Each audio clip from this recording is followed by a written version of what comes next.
ದಾವಣಗೆರೆ ಪ್ರತಿಷ್ಠಿತ ವಸತಿ ಶಾಲೆಯಲ್ಲಿ ವಿದ್ಯಾರ್ಥಿ ನಾಪತ್ತೆಯಾಗಿದ್ದಾರೆ. ಬೇರೆ ವಿದ್ಯಾರ್ಥಿಗಳ ಮುಂದೆ ಬಟ್ಟೆ ಬಿಚ್ಚಿಸಿ ಅವಮಾನ ಮಾಡಿದ್ದಕ್ಕೆ ನಾಪತ್ತೆಯಾಗಿದ್ದಾರೆ.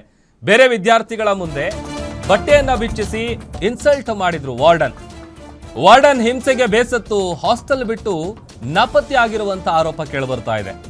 ಹಾಸ್ಟೆಲ್ ವಾರ್ಡನ್ನ ವಿರುದ್ಧ ವಿದ್ಯಾರ್ಥಿಯ ಪೋಷಕರಿಂದ ಈ ರೀತಿಯ ಗಂಭೀರ ಆರೋಪ ಕೇಳಿಬರ್ತಾ ಇದೆ. ದಾವಣಗೆರೆ ನಗರದ ಪುಷ್ಪ ಮಹಾಲಿಂಗಪ್ಪ ವಸತಿ ಶಾಲೆಯಲ್ಲಿ ನಡೆದಿರುವಂತಹ ಘಟನೆ ಇದು.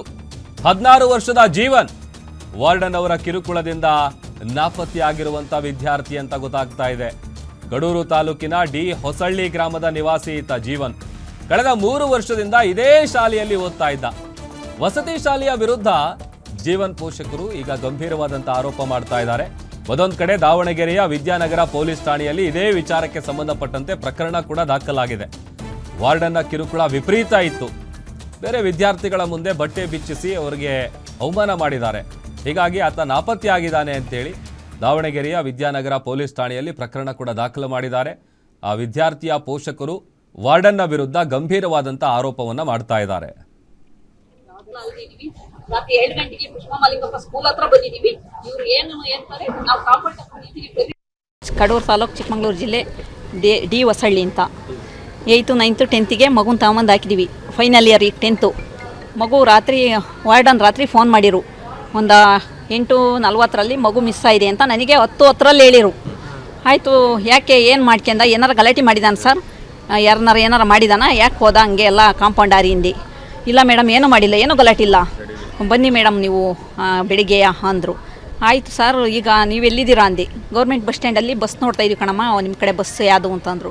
ಹೊಸದುರ್ಗ ಗಾಡಿ, ಕಡೂರು ಗಾಡಿ ಇಂದು. ಆಯಿತು ನೋಡ್ತೀನಿ ಅಂದರು. ಆಯಿತು ಸರ್, ನಾವು ಆ ಕಡೆಯಿಂದ ಬರ್ತೀವಿ ಸರ್, ಎಲ್ಲ ಗಾಡಿ ಹೊಸದುರ್ಗ ಹೇಳಿದ್ರೆ ನಮ್ಮ ಊರು 40 ಕಿಲೋಮೀಟ್ರ್ ಆಗುತ್ತೆ, ಅವ್ನಿಗೆ ಬರೋಕ್ಕೆ ವೆಹಿಕಲ್ ಇಲ್ಲ, ನಾವು ಬಂದು ಹೊಸದುರ್ಗ ಕ್ಯಾಚ್ ಮಾಡ್ತೀವಿ ಬೇಕಿದ್ರೆ ಅಂತಂದು. ಆಯ್ತು ಮೇಡಮ್ ಅಂದರು. ಹೊಸದುರ್ಗ ಬಂದು ಬಸ್ಸು ಇಲ್ಲ, ಏನೂ ಇಲ್ಲ. ಕಡೂರಲ್ಲೂ ಹೋದು, ಅಲ್ಲಿಯೂ ಇಲ್ಲ. ನೈಟೇ ಬಂದು ನಾವು ಬಂದಾಗ 2:15 ಗಂಟೆ ಆಯಿತು. ಇಲ್ಲೇ ಇದ್ದೀವಿ ಬರ್ರಿ ಅಂತ ಕರಿತಾನೆ ಇದ್ದಾರೆ ವಾರ್ಡನ್ನು. ಫ್ರಂಟ್ ಆಫೀಸಲ್ಲಿ ಬಾಕ್ಲಲ್ಲಿ ವಾಚ್ಮ್ಯಾನು ಒಬ್ಬರು ವಾರ್ಡನ್ ಇದ್ದಾರೆ. ಬಂದು ಕೇಳಿರೆ ಕಾಂಪೌಂಡರ ಇದ್ದಾನೆ ಅಂತಾರಲ್ಲ, ಏನು ಮಾಡಿದ ಅಂತ ಕೇಳಿರಿ, ಏನೂ ಹೇಳ್ತಾ ಇಲ್ವಲ್ಲ. ಇವ್ರನ್ನ ಏನು ಮಾಡಬೇಕು ಅಂತ. ಆವಾಗ ನನಗೆ ರಾತ್ರಿ 2:30 ಬೆಳಿಗ್ಗೆ 7 ಗಂಟೆ ತನಕ ಇಡೀ ದಾವಣಗೆರೆ ಒಂದು ಮೂಲೆ ಬಿಟ್ಟಿಲ್ಲ, ಹಂಗೆ ಅಡ್ಡಾಡಿದ್ದೀವಿ. ಇವ್ರು ಅಡ್ಡಾಡಿರ, ನಮ್ಮ ಜೊತೆ ಬಂದ್ರ ಇವ್ರು ಏನಾರವ ಮ್ಯಾನೇಜ್ಮೆಂಟ್ನಾರು ಕರೆಸ್ರಿಂದ್ರೆ ಯಾರೂ ರೆಸ್ಪಾನ್ಸ್ನೇ ಮಾಡ್ತಾಯಿಲ್ಲ.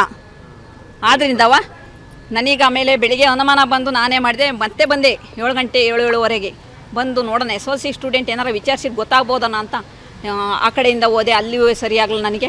ಫ್ರಂಟ್ ಬಾಕ್ಲಲ್ಲಿ ಇಲ್ಲಿ ನುಗ್ಗಿಬಿಟ್ಟು ಹೋಗ್ಬಿಟ್ಟೆ ಮಕ್ಕಳೊಳಗೆ. ಹೋಗಿ SLC ಮಕ್ಕಳನ್ನ ನಾನು ಭೇಟಿ ಮಾಡಲೇಬೇಕು, ನನ್ನ ಮಗನ ಫ್ರೆಂಡ ಅಂತ ಕೇಳಿದ್ಕೆ ಆವಾಗ ಯಾವುದೋ ಮಗು ಬಂದು, ಆಂಟಿ ಹಿಂಗೆ ಗ್ರೌಂಡಲ್ಲಿ ಬಟ್ಟೆ ಬಿಚ್ಚು, ಅವ್ನು ಬಟ್ಟೆ ಹಾಕ್ಕೊಂಬಂದಿದೀಯಾ, ಬಟ್ಟೆ ಬಿಚ್ಚಿ ಹಂಗೆ ಹೋಗು ನೀನು ಮೇಲ್ಗಡೆ ಅಂತ ಅಂದರು ವಾರ್ಡನ್ನು. ಆದ್ದರಿಂದ ಅವನು ಬಟ್ಟೆ ಬಿಚ್ಚಲ್ಲ ಅಂದ. ಆದರೆ ಇವ್ರು ಬಿಚ್ಚಲೇಬೇಕು, ಹೋಗಲೇಬೇಕು ಅಂದರು. ಇಲ್ಲ ನಾನು ಬಿಚ್ಚಲ್ಲ ಅಂತ ಹಿಂಗೆ ಆಟಿಕ ಆಡಿದ್ದಾನೆ. ಆಮೇಲೆ ಹೆಣ್ಮಕ್ಳೆಲ್ಲ ಹೋದ್ಮೇಲೆ ಬಟ್ಟೆ ಬಿಚ್ಚಿರಂತಿ, ಪ್ಯಾಂಟ್ ಬಿಚ್ಚಿ ಕಳಿಸಿರಂತ. ಮೇಲ್ಗಡೆ ಹೋಯ್ದಾನೆ ಅವನು. ಮೇಲ್ಗಡೆ ಹೋದನ, ಅವನಿಗೆ ಮನಸ್ಸಿಗೆ ಬೇಜಾರಾಗಿದೆ. ಏನು ಇವರೇ ಏನಾರು ಮಾಡಿರೋ ನನಗದು. ಸರ್, ನಿನ್ನೆ ರಾತ್ರಿ 8:30 ಮಗು ಕಾಣಿಸ್ತಾ ಇಲ್ಲ. 10th ಓದ್ತಾ ಇದ್ದಾನೆ, ಜೀವನ್ MS, ನಮ್ಮ ಅಣ್ಣನ ಮಗ. ನಮಗೆ ಗೊತ್ತಾಗಿದ್ದು ವಿಚಾರ ತಿಳಿಸಿದ್ದು ನಮಗೆ ಇವರು ಹಾಸ್ಟೆಲ್ ವಾರ್ಡನ್ನು 10 ಗಂಟೆ 10 ನಿಮಿಷದಲ್ಲಿ. ಅಷ್ಟೊತ್ತು ನಮಗೇನು ವಿಚಾರ ತಿಳಿಸಿಲ್ಲ. ನಿಮ್ಮ ಮಗು ಸ್ಟ್ಯಾಂಡಿಂಗ್ ಆಗಿದ್ದಾನೆ, ಶಾಲೆಯಲ್ಲಿ ಇಲ್ಲ, ಇದು ಹಾಸ್ಟೆಲಲ್ಲಿ ಇಲ್ಲ ಅಂತ ಹೇಳಿದ್ದಾರೆ. ಅದೇ ತಕ್ಷಣ ನಮ್ಮ ಅತ್ತಿಗೆಗೆ ಫೋನ್ ಮಾಡಿದ್ದಾರೆ. ಅದೇ ತಕ್ಷಣ ಅವ್ರು ನಮಗೆ ಫೋನ್ ಮಾಡಿದರು. ನಾವು ಸೀದಾ ಹೊಸದುರ್ಗ, ಕಡೂರು ಎಲ್ಲ ಬಸ್ ಸ್ಟ್ಯಾಂಡ್ಗಳು, ರೈಲ್ವೆ ಸ್ಟೇಷನ್ಗಳೆಲ್ಲ ನೋಡ್ಕೊಂಡು ಮತ್ತೆ ಹೊಸದುರ್ಗದಿಂದ ಸೀದಾ ಇಲ್ಲಿಗೆ ಹೊರಟು ಅವ್ರಿಗೆ ಫೋನ್ ಮಾಡ್ತಾನೆ ಇದ್ದು. ಇಲ್ಲ, ನಾವು ಹುಡುಕ್ತಾ ಇದ್ದೀವಿ, ಸಿಗ್ತಾ ಇಲ್ಲ, ನಾವು ಹುಡುಕ್ತಾ ಇದ್ದೀವಿ, ಕಂಪ್ಲೇಂಟ್ ಮಾಡಿ ಸ್ಟೇಷನ್ಗೆ, ಪೊಲೀಸ್ ಹೆಲ್ಪ್ ತಗೊಳ್ಳಿ, ನೀವು ಹುಡುಕೋದಕ್ಕೆ ಹೆಲ್ಪ್ ಆಗುತ್ತೆ ಅಂತ ಹೇಳಿದ್ರು. ಅವ್ರು ಏನು ಪ್ರೋಸೆಸ್ ತಾಳಲಿಲ್ಲ. ಆವಾಗ ನಾನೇ ಬರಬೇಕಾದ್ರೆ ಆನ್ಲೈನ್ ಕಂಪ್ಲೇಂಟ್ ಮಾಡಿಬಿಡೋಣ ಅಂತೇಳಿ ಇವ್ರು ನಮ್ಮ ಹುಡುಗ್ರ ಹತ್ರ ಮಾತಾಡಿದ್ರು. ಕಾರಲ್ಲಿ ಬರ್ಬೇಕು, ಅವ್ರ ತಾಯಿ ಹತ್ರ ಎಲ್ಲ. ಅವಾಗ ಆಯಿತು ಅಂತೇಳಿ 112ಗೆ ಕರೆ ಮಾಡಿದ್ರು. ಅವರು ತಕ್ಷಣವೇ ಕರೆ ತಗೊಂಡು ಮತ್ತೆ ಆಫೀಸಿಗೆ ಅದಕ್ಕೂ ನಂಬರಿಗೆ ಕೊಟ್ಟರು. ಅವರು ಫೋನ್ ಮಾಡಿ ಏನು ಹೆಂಗೆ ಅಂತ ಹೇಳಿದ್ರು, ಎಲ್ಲ ಹೇಳಿದ್ವಿ. ಆಮೇಲೆ ನಾವು ಇಲ್ಲಿಗೆ ಬರೋದ್ರೊಳಗೆ ಇದ್ರ ಬಗ್ಗೆ ಮಾತನಾಡೋದಕ್ಕೆ ಸ್ವತಃ ವಿದ್ಯಾರ್ಥಿಯ ತಾಯಿಯಾದಂಥ ಸವಿತಾ ಅವರು ದೂರವಾಣಿ ಸಂಪರ್ಕಕ್ಕೆ ಸಿಕ್ಕಿದ್ದಾರೆ. ಮೇಡಮ್ ನಮಸ್ತೆ. ನಮಸ್ಕಾರ ಸರ್. ಮೇಡಮ್, ನಿಮಗೆ ವಿಚಾರ ಎಷ್ಟೊತ್ತಿಗೆ ಗೊತ್ತಾಯಿತು? ಈಗ ಆತ ಎಲ್ಲಿದ್ದಾನೆ ಏನಾದರೂ ಗೊತ್ತಾಯ್ತಾ, ಹೇಗೆ ಅಂತ? ಏನು ನಡೀತು ಸ್ವಲ್ಪ ಹೇಳ್ಬೋದಾ?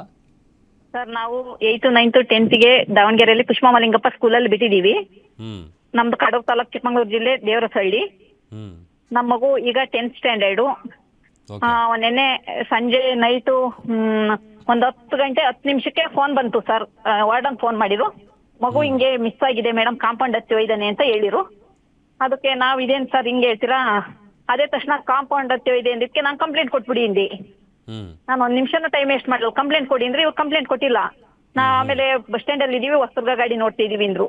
ಆಯ್ತು ಸರ್, ನಾವು ಹೊಸದುರ್ಗ ಗಾಡಿ ನಾವು ಇಲ್ಲಿ ಹೊಸದುರ್ಗ ಬಂದು ನೋಡ್ತೀವಿ, ನಿಮಗೆ ಇನ್ನೆಲ್ಲಿ ಅಂತ ನಾವು ಹೊಸದುರ್ಗ ಬಂದು ಕಡೂರ್ ಬಂದು ಎಲ್ಲ ನೋಡಿದ್ವು, ಎಲ್ಲೂ ಮಗು ಇಲ್ಲ. ಅದೇ ತಕ್ಷಣ ನಾವು ರಿಟರ್ನ್ ಆನ್ಲೈನ್ ಅಲ್ಲಿ ದಾವಣಗೆರೆ ಪೊಲೀಸ್ನವರಿಗೆ 1 ನೈಟ್ಗೆ ಫೋನ್ ಮಾಡ್ಕೊಂಡು ಬಂದು ರಾತ್ರಿ 2:30 ಬಂದು ರೀಚ್ ಆಗಿ ಇಲ್ಲಿ ಕೇಳಿದ್ರೆ ವಾರ್ಡನ್ನು ಒಬ್ಬ ವಾಚ್ಮ್ಯಾನು ಹ್ಮ್ ರೆಸ್ಪಾನ್ಸ್ನೇ ಮಾಡ್ತಾ ಇಲ್ಲ. ಮ್ಯಾನೇಜ್ಮೆಂಟ್ನವ್ರನ್ನ ಕರೀದ್ರಿಂದ ಕರೀತಾ ಇಲ್ಲ. ಹ್ಮ್ 2:30 ಮಧ್ಯರಾತ್ರಿ ನಮಗೆ ಈ ತರ ಮಾಡಿದ್ರೆ ನಾವು ಯಾರನ್ನ ಕೇಳಬೇಕು? ನಮ್ಮ ಮಗು ಎಲ್ಲೋ ಹೋಯ್ತು, ಏನಾಯ್ತು? ನನಗೆ ಅದರಿಂದ ಮಗು ಇವರೇ ಏನೋ ಮಾಡಿದಾರೆ ಏನೋ ಅನುಮಾನ ಇದೆ ನನಗೆ. ಹ್ಮ್ ಹ್ಮ್ ಆ ವಾರ್ಡನ್ ಏನೋ ಬಟ್ಟೆ ಬಿಚ್ಚಿ ಏನೋ ಇನ್ಸಲ್ಟ್ ಮಾಡಿದ್ರಂತಲ್ಲ, ಅದೇನಕ್ಕೆ ಮಾಡಿದ್ ಗೊತ್ತಾಯ್ತಾ ಮೇಡಮ್? ಅದು ಸರ್, ನಾನು ಬೆಳಿಗ್ಗೆ ಮತ್ತೆ 7 ಗಂಟೆಲಿ ರಿಟರ್ನ್ ಎಲ್ಲ ಅಡ್ಡಾಡಿ ಮತ್ತೆ ಬಂದೆ. ನಾನು ಫ್ರೆಂಡ್ಸ್ನಾರ ಮಾತಾಡ್ಸೋಣ ಅಂತ ನೋಡೋಣ ಅಂತ ಕಾಂಪೌಂಡ್ ಎಲ್ಲ ಸುತ್ತಾರ್ದೆ, ಏನು ನನಗೆ ಮಾಹಿತಿ ತಿಳಿದಿಲ್ಲ. ಆದ್ರೆ ಈ ಮಕ್ಕಳೊಳಗೆ ಒಳಗೆ ಹೋಗ್ಬಿಟ್ಟೆ ನಾನು, ಗೊತ್ತಿಲ್ದಂಗೆ ಹೋಗಿ ಮೇಘ 4ನೇ ಫ್ಲೋರ್ಗೆ ಹೋಗ್ಬಿಟ್ಟು ನನ್ನ ಮಕ್ಳು ಫ್ರೆಂಡ್ ಇದ್ರಲ್ಲ ಅವ್ರನ್ನ ಹೇಳ್ರು, ಏನಾಯ್ತು ಹೇಳ್ರು ಅಂದೆ. ಅವಾಗ ಆಂಟಿ ಇವ್ರನ್ನೆಲ್ಲ ಕಳ್ಸ ಆಂಟಿ, ಸಣ್ಣ ಮಕ್ಳನ್ನೆಲ್ಲ ಅಂದ್ರು. ಕಳ್ಸಿದೆ ಆಂಟಿ, ಇವರು ಫ್ರೆಂಡ್ಸ್ ಬಟ್ಟೆ ಹಾಕೊಂಡಿದ್ದ, ಆ ಬಟ್ಟೆಯ ಇದ್ರಲ್ಲಿ ಗ್ರೌಂಡ್ ಅಲ್ಲಿ ಬಟ್ಟೆ ಬಿಚ್ಚು ಅಂತ ವಾರ್ಡನ್ ಅಂದ್ರು. ಮಕ್ಳೆಲ್ಲ ಇದ್ರು, ಹೆಣ್ಮಕ್ಳೆಲ್ಲ ಇದ್ರು. ಅವ್ನ್ ಬಿಚ್ಚಲ್ಲ ಅಂದ, ಆದ್ರೂ ಬಿಚ್ಚಬೇಕು ಅಂತ ಅಂದ್ರು. ಅವ್ರ ಮಕ್ಳೆಲ್ಲ ಹೋದ್ಮೇಲೆ ಹಾಗೂ ಬಿಟ್ಟಿಲ್ಲ. ಮಕ್ಳು ಹೋದ್ಮೇಲೆ ವಾರ್ಡನ್ ಗ್ರೌಂಡ್ ಅಲ್ಲಿ ಬಟ್ಟೆ ಬಿಚ್ಚಿ ಮೇಲ್ಗಡೆ ಕಳ್ಸಿದಾರೆ ರೂಮಿಗೆ, ಬೇರೆ ಬಟ್ಟೆ ಹಾಕ್ಯಣ ಹೋಗು ಅಂತ.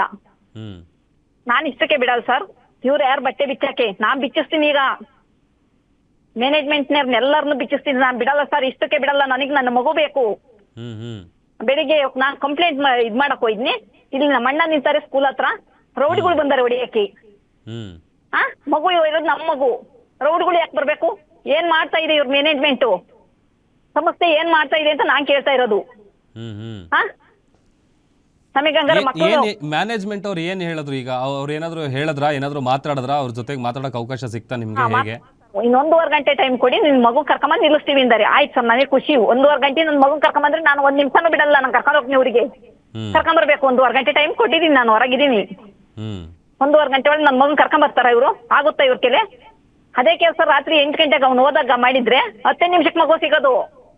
ಇವರೆಲ್ಲ ಮಲ್ಕಿಂದಾರೆ, ಊಟ ಮಾಡಿಬಿಟ್ಟು ಚೆನ್ನಾಗಿ ನಿದ್ದೆ ಮಾಡ್ತಾ ಇದಾರೆ ಇವರು. ಇವ್ರದಲ್ವಲ್ಲ ಮಗು, ಬೇರೆಯವ್ರದಲ್ಲ. ಇವ್ರಿಗೆ ಏನಾಗಬೇಕು? ಬೇಕಿದ್ದಾರೆ ಬಂದು ಹುಡುಕ್ತಾರೆ. ಮಕ್ಕಳು ಪಾಪ ಓದ್ತಾ ಇದಾರೆ ಅಂತ ಹೇಳಿ ಅಲ್ಲಿ ಬಿಟ್ಟು ಪೇರೆಂಟ್ಸ್ ಹೆಂಗೆ ನಿದ್ದೆ ಮಾಡಕ್ಕಾಗತ್ತೆ ಹಿಂಗ್ ಮಾಡಿದ್ರೆ ಇವರು ಅಂತ? ನೆಕ್ಸ್ಟ್ ಯಾರು ಮಕ್ಳನ್ನ ಕಳಿಸ್ತಾರ? ದಾವಣಗೆರೆ ಪುಷ್ಪ ಮಾಲಿಂಗಪ್ಪ ಸ್ಕೂಲಲ್ಲಿ ಯಾವ ಮಕ್ಳಿದೆ, ಯಾವ ಪೇರೆಂಟ್ಸ್ ತಿಳ್ಕೊಳ್ಳಿ. ಇವ್ರು ಯೋಗ್ಯತೆ ತಿಳ್ಕೊಳ್ಳಿ, ಇಷ್ಟೇ ಇವ್ರ ಯೋಗ್ಯತೆ. ನನಗೆ ಇರೋದು ಇವತ್ತು, ನೆಕ್ಸ್ಟ್ ಇನ್ಯಾರಿಗೂ ಆಗಬಾರ್ದು. ಕೇಳಿ ಬಂದು ನೀವು ಪೇರೆಂಟ್ಸು. ಎಲ್ಲಾ ಕಡೆನೂ ಇದಾರೆ, ಸಿಂಗಿಟ್ಕೆರೆ, ಆಲ್ಮೋಸ್ಟ್ ಕಲೇನಿಂಗ್ನಳ್ಳಿ, ಪ್ರತಿಯೊಂದು ಊರವ್ರು ಇದಾರೆ, ಕಡೂರು, ಚಿಕ್ಕಮಂಗ್ಳೂರು, ಎಲ್ಲಾ ಮಕ್ಳು ಇಲ್ಲಿದೆ. ಎಲ್ಲಾ ಒಂದೊಂದು ಮಕ್ಳು ಕರ್ಕೊಂಬಂದು ನಮ್ಮ ತಾಲೂಕಿನವ್ರು ಇದಾರೆ. ಓಕೆ ಸವಿತಾ ಅವರೇ, ಧೈರ್ಯವಾಗಿರಿ. ಆದಷ್ಟು ಬೇಗ ನಿಮ್ಮ ಮಗ ಸಿಗ್ತಾರೆ, ತಲೆ ಕೆಡಿಸ್ಕೋಬೇಡಿ. ಥ್ಯಾಂಕ್ ಯು ಗ್ಯಾರಂಟಿ ನ್ಯೂಸ್ ಜೊತೆ ಮಾತನಾಡಿದಕ್ಕೆ.